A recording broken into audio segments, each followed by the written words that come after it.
31 dekabr 2025 yil kuni soat 20:00 da Milliy telekanalida Ofsinlar serialining 73-qismi namoyish etiladi. Yil yakunida efirga chiqayotgan bu qism tomoshabinni yanada chuqur o'yga toldiradigan, hissiyotlarga boy voqealar bilan e'tiborni tortadi va serialdagi ziddiyatlarni yangi bosqichga olib chiqadi. Ofsinlar seriali oilaviy munosabatlar, qarindoshlar o'rtasidagi ichki ziddiyatlar va hayot sinovlari haqida hikoya qiladi.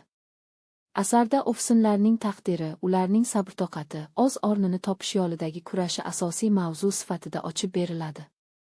73-qismda qahramonlar oldida murakkab tanlovlar paydo bo'ladi, o'tgan xatolar esa bugungi qarorlarga bevosita ta'sir ko'rsatadi.